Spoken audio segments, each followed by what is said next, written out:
네, 안녕하세요. 오늘은 에너지 저장 시스템 원리에 대해서 설명을 드리도록 하겠습니다. 가장 이제, 뭐, 흔히들 알고 있는 배터리가 이제, 대표적인 에너지 저장 시스템 중에 이제 하나가 되겠죠. 결국에 이제 에너지를 생산하는 것도 중요하지만, 또 에너지를 어떻게 저장을 하고 필요할 때 꺼내서 쓸 수 있는 것, 이것도 이제 매우 중요하다라고 할 수가 있습니다. 그래서 이제 뭐 에너지가 정말 중요하다라고 하는 거는 이제 뭐 슬라이드도 보시겠지만 뭐 정말 뭐 의심의 여지가 없는 사실이고요. 그리고 이제 잉여 전력이 또 많이 발생을 하기 때문에 이를 효과적으로 저장을 해놓고 필요할 때 꺼내 쓰는 것도 이제 매우 중요하겠죠. 그래서 이제 에너지를 저장하는 여러 가지 이제 방법들이 많이 있는데요.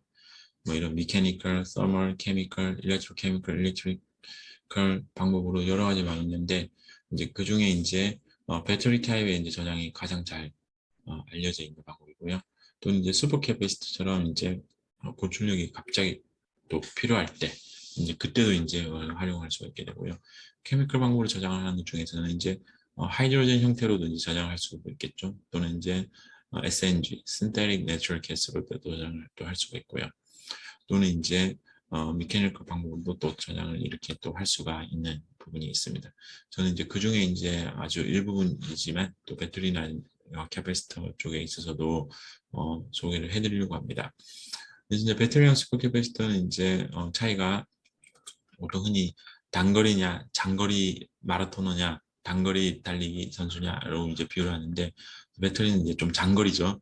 그래서 이제 하이 캐파가 이제 하이 에너지 덴시티가 크고요. 그리고 이제 좀 오랫동안 쓰는 것이 중요하고요. 그리고 이제 슈퍼 캐패시터 같은 경우는 이제 하이 파워 덴시티가 이제 좀 중요합니다. 그래서 이제 급격하게 또 힘을 내고 빠르게 전달을 하고 다시 리차징을 시키고 이런 이제 차이를 가지게 됩니다.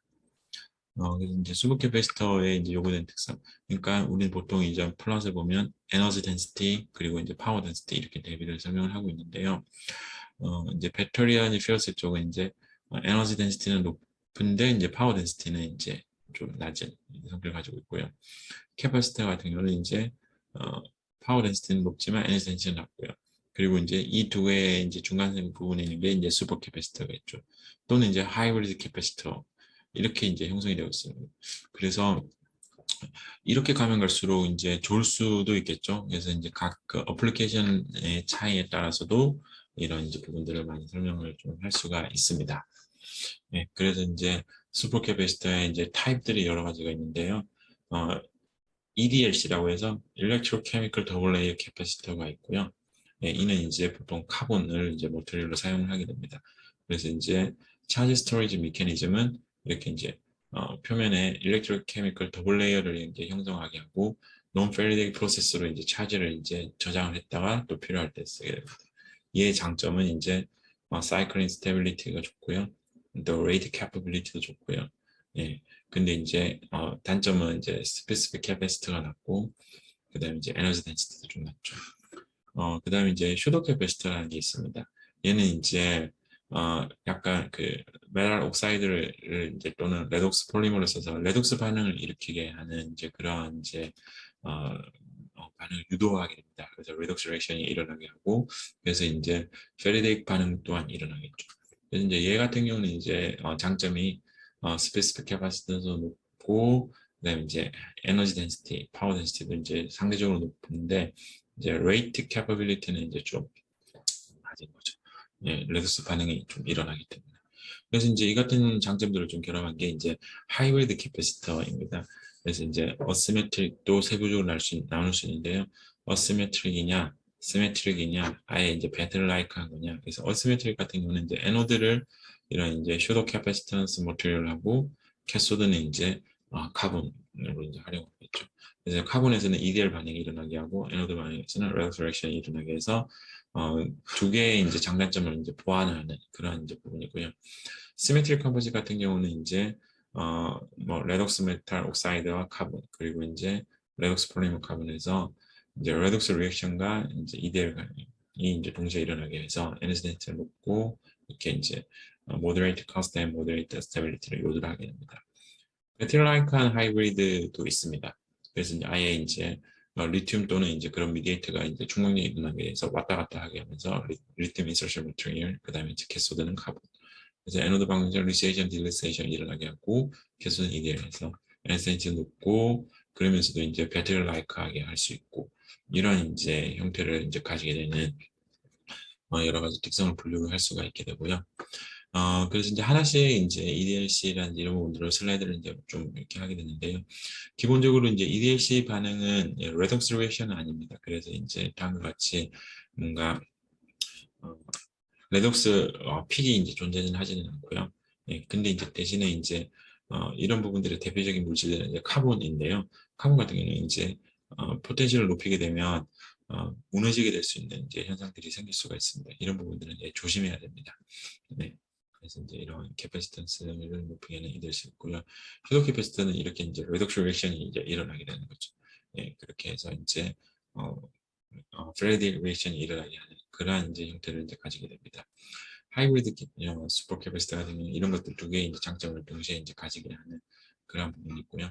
네, 다음과 같이 이제 구성을 하게 됩니다. 앞서 설명을 해드렸던 것처럼.